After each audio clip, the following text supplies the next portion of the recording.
एक आदमी ने अपना व्हाट्सएप स्टेटस लगाया, जालना किंग को टपकाना एक ही मेरा सपना। ये कोई फिल्मी डायलॉग नहीं था, ये एक पब्लिक थ्रेट थी, ओपनली सोशल मीडिया पे। और 28 दिन के अंदर वो सपना पूरा हो गया।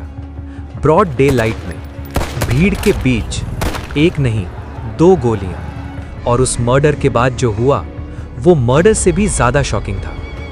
आज हम बात करेंगे गजानन तौर की, जालना के किंग की, उसकी राइज की, उसकी डेथ की। महाराष्ट्र का जालना डिस्ट्रिक्ट मराठवाड़ा का एक हिस्सा। यहाँ जमीन सूखी है, पानी की कमी है, रोजगार के लिए लोग दूर दूर से आते हैं। इसी जालना के घनसावंगी तालुका में एक छोटा सा गांव है शिवांगांव। यहाँ पैदा हुआ था गजानन मच्छिंद्रनाथ तौर, एक बिल्कुल आम परिवार। पिताजी डिस्ट्रिक्ट सेंट्रल बैंक में काम करते थे। सीधा साधा घर, सीधा साधा बचपन। कोई नहीं सोच सकता था कि यही लड़का एक दिन पूरे जालना में किंग कहलाएगा। लेकिन क्यों बना वो किंग? और यही इस कहानी का सबसे इंटरेस्टिंग हिस्सा है।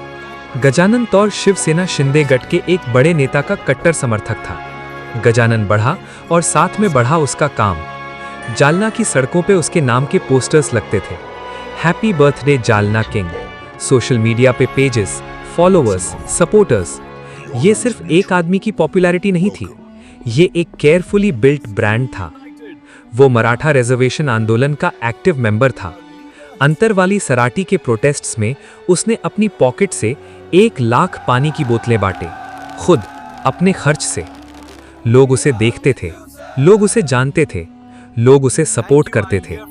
और यही सपोर्ट आगे जाके उसकी ताकत बनी, और यही ताकत उसकी कमजोरी भी बनी।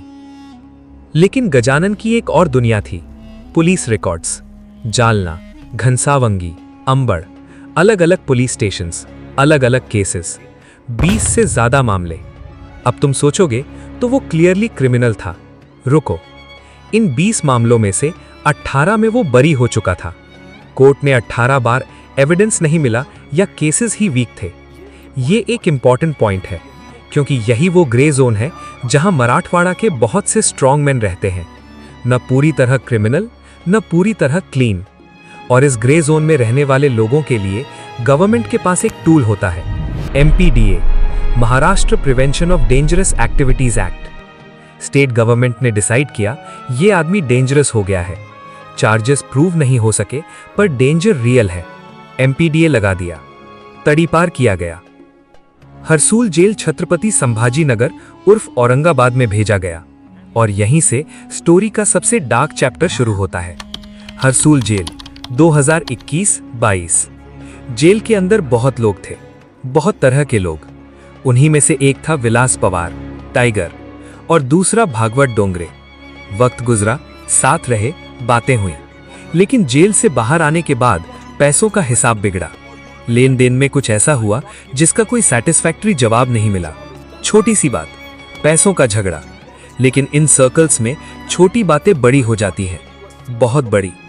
धीरे धीरे वो बात एक दुश्मनी में बदली, और वो दुश्मनी एक प्लान में बदली, और प्लान का एक ही अंजाम था। 26 अक्टूबर 2023 किसी ने व्हाट्सएप स्टेटस लगाया, जालना किंग को टपकाना एक ही सपना, पब्लिक, ओपन, सबके लिए विजिबल।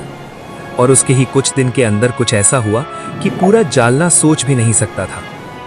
11 दिसंबर 2023, जालना, दोपहर, धूप तेज थी। गजानन एक इवेंट प्लान कर रहा था, गौतमी पाटिल का कल्चरल प्रोग्राम, अपने दोस्तों के साथ।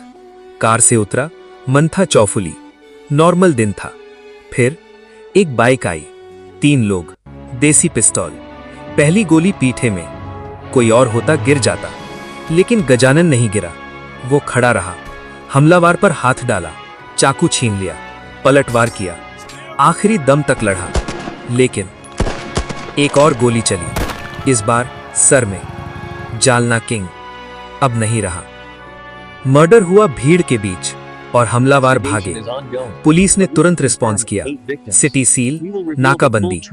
एक इंजर्ड हमलावर मौके पे ही पकड़ा गया।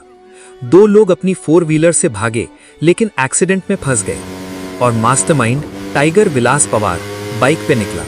कर्नाटका, राजस्थान, पंजाब, स्टेट से स्टेट, लेकिन फाइनली अमृतसर से पकड़ा गया। MCOCA लगा, Maharashtra control of organised crime act. ये तब लगता है जब ऑर्गेनाइज्ड क्राइम नेटवर्क प्रूव हो। सब जेल में, केस स्ट्रॉन्ग था, लगता था जस्टिस होगा, लेकिन 22 अक्टूबर 2024 एक टेक्निकल एरर, प्रोसीजरल मिस्टेक और 3 अक्यूज्ड बेल पे बाहर। 3 एक साथ, एक ही दिन में। यहां रुको, 1 मई 2025 को एक और अरेस्ट हुआ केस में, लेकिन केस अभी भी चल रहा है। ये सिर्फ गजानन की कहानी नहीं है, ये एक पैटर्न है।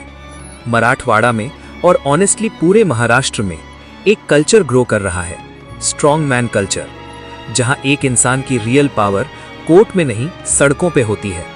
सोशल मीडिया ब्रांडिंग, जहां किंग का टाइटल एक पॉलिटिकल एसेट बनता है। और इल्लीगल वेपन्स, जो पहले रेयर थे अब इजीली अवेलेबल हैं। पहले लोग लड़ते थे हाथ से, डंडे से, अब सीधा गोली चलती है। और सिस्टम में MPDA है, MCOCA है, तड़ीपार है, बेल मिलती है, केसेस खिंचते हैं। गजानन गलत था या सही, वो अलग डिबेट है, लेकिन ये सवाल सबके लिए है। जब क्रिमिनल्स के मन में डर नहीं तो कुछ तो टूट रहा है। गजानन तौर की कहानी एक न्यूज़ आइटम नहीं है, ये एक मिरर है, जिसमें हम देख सकते हैं कि कैसे एक इंसान सिस्टम की गैप्स में अपना एक अलग सिस्टम बना लेता है, और कैसे वो सिस्टम एक दिन उसे ही खत्म कर देता है। अगर ये कहानी आपको सोचने पे मजबूर करी तो एक काम करो, ये वीडियो अपने एक दोस्त को भेजो जिसे सच की कहानियां पसंद हैं, और कमेंट्स में बताओ क्या आपको लगता है। मैं हूं आपका दोस्त, मिलते हैं अगली सच की कहानी में।